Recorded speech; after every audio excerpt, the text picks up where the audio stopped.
ఖమ్మం జిల్లాలో ఎండలు భగ్గుమంటున్నాయి. ఎండలతో జనం ఉక్కిరిబిక్కిరవుతున్నారు. 4 రోజుల వ్యవధిలోనే 50 మంది ప్రాణాలు కోల్పోయారు.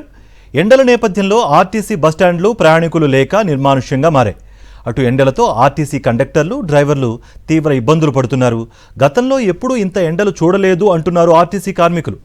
ఎండలతో వడదెబ్బ తగిలి ఆర్టీసీ కార్మికులు కూడా ప్రాణాలు కోల్పోతున్నారని ఆవేదన వ్యక్తం చేస్తున్నారు. ఖమ్మం జిల్లాలో ఎండల ఎఫెక్ట్కు సంబంధించి మరింత సమాచారాన్ని మా ప్రతినిధి మహేందర్ అందిస్తారు.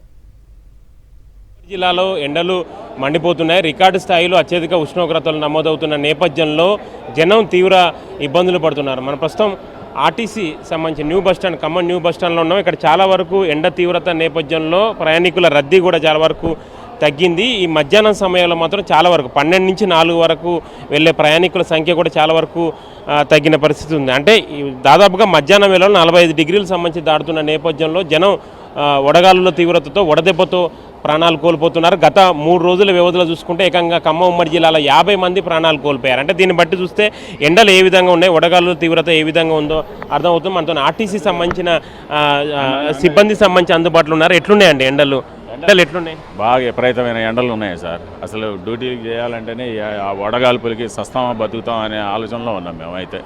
వాస్తవంగా బాగా విపరీతంగా వస్తున్నాయి. అసలు మేము చేయలేదు. వేడి గాలి ఆ పక్కన విండో పక్కన కూర్చుంటే విపరీతమైన వేడి గాలి వచ్చేస్తున్నాయి. ఈ కండవులు ఇవన్నీ చుట్టుకున్నా సరిపోవట్లేదు. అసలు ఇంట్లో నుంచి బయటికి రావద్దని చెప్పి అంత స్టేట్మెంట్లు ఇస్తున్నారు, కానీ గవర్నమెంట్ వాళ్ళు ఇస్తున్నారు, కానీ మాకైతే విధులు తప్పట్లేదు కదా సార్. 40 డిగ్రీల టెంపరేచర్ వస్తుంది. విపరీతంగా ఉంది. బాగా సెట్టింగ్ అవుతుంది. బాగా ఒక ఎంప్లాయీ బర్గాల డిపో కండక్టర్ గారు శంకర్ అని కండక్టర్ గారు ఇల్లు కాసు రోడ్లో చనిపోవడం జరిగింది. ఎండకి హార్ట్ స్ట్రోక్ వచ్చి చనిపోవడం జరిగింది.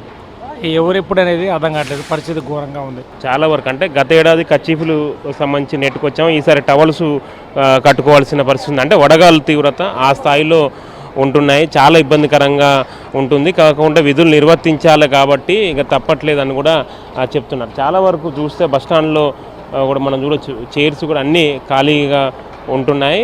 ఎక్కువగా అంటే ఏదైనా అత్యవసర ప్రయాణాలు అయితేనే ప్రయాణికులు ప్రస్తుతం ప్రయాణాలు చేసుకుంటున్నారు. ఇప్పటికీ అధికారులు కూడా చాలా సీరియస్గా అలర్ట్ చేస్తున్నారు. ఎందుకంటే ఈ రానున్న ఈ వారం రోజులు అనేది అత్యంత కీలకం. ఎందుకంటే వడదెబ్బ మృతుల సంఖ్య గత 4 రోజుల నుంచి చూసుకుంటే గణనీయంగా పెరుగుతుంది. అంటే రోజు రోజుకి సంఖ్య పెరుగుతుంది కాబట్టి దాన్ని బట్టి ఇంకా అవేర్నెస్ సంబంధించి అలర్ట్గా ఉండాలి. ఖచ్చితంగా తప్పదు అని చెప్తున్నారు. వడదెబ్బ లక్షణాలు ఉన్నా కానీ వెంటనే స్థానికంగా ఉండే ఆసుపత్రికి వెళ్ళాలన్నది కూడా వైద్యులు సూచిస్తున్నారు. ఇది ఖమ్మం ఉమ్మడి జిల్లాలో ఓవరాల్గా ఎండల తీవ్రత సంబంధించి అప్డేట్స్. కెమెరా పర్సన్ సతీష్తో మహేందర్, సాక్షి టీవీ, ఖమ్మం.